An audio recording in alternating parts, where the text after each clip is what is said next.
দিকে এসো না, আমার স্বামীকে ফেরত দাও। কোনো উপায় না পেয়ে পরিণীতা একটা সুচালো পাথর তুলে নিয়ে শ্বেতনাগিনের মুখে ছুঁড়ে মারল, আর শ্বেতনাগিনের মুখের মধ্য দিয়ে পাথরটি পেটে চলে গেল। কিন্তু অদ্ভুতভাবে নাগিনের কিছুই হলো না। পরিণীতা আরো ভয় পেয়ে গেল। এখন আমি কি করব? রাজপুত্রকে যেমন করে হোক আমাকে বাঁচাতেই হবে। আমি আমার স্বামীকে অকালে হারাতে পারবো না। আর তখন শ্বেতনাগিন ঝাঁপিয়ে পড়ল পরিণীতার উপর, আর পরিণীতাও চলে গেল শ্বেতনাগিনের পেটে। ওদিকে রাজপুত্রের দম বন্ধ হওয়ার জোগাড়, শরীর যেন আর কাজ করতে চাইছে না। আরে এই তো সেই চকচকে পাথর। আমি ওই নাগিনের পেটে আগুন জ্বালিয়ে দেব। আমার রাজপুত্রকে আমি এখান থেকে উদ্ধার করবই, আর ইন্দুবালাকেও বাঁচাবো। তখন পাথর পাথরে ঘষে সাপের পেটে আগুন জ্বালিয়ে দিল। সাপ তখন দুই ভাগ হয়ে গেল, আর পরিণীতা রাজকুমারকে সাথে নিয়ে বাইরে বেরিয়ে এলো। অন্যদিকে সাপের মরমর দশা। তখন পরিণীতা এগিয়ে গিয়ে সাপের মাথা থেকে উজ্জ্বল নীল বর্ণের মণিটা তুলে নিল। কিন্তু পরিণীতা বড্ড ভয় পেয়ে গেল।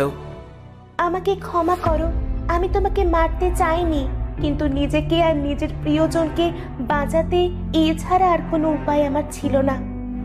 তুমি ঠিক আছো পরিণীতা? আমার একবারের জন্য মনে হয়েছিল আমি হয়তো তোমাকে হারিয়ে ফেললাম। তোমার থেকে আমাকে কেউ এত সহজে আলাদা করতে পারবে না রাজপুত্র। চলো আমরা এবার ফিরে যাই। জানো পরিণীতা, এই সাপের মাথার মণি অমূল্য।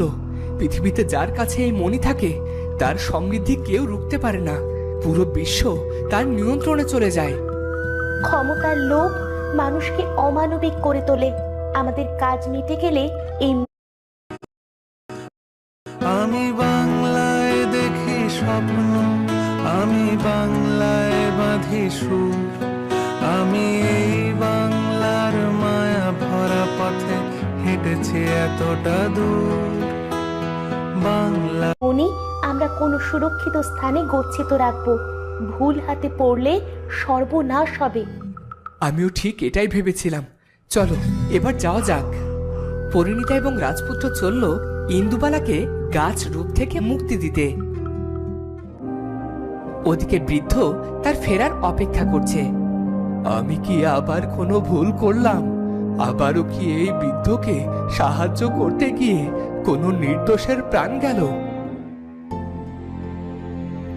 আমরা এসে গেছি। এই নিন সেই শ্বেতনাগিনের মাথার মণি।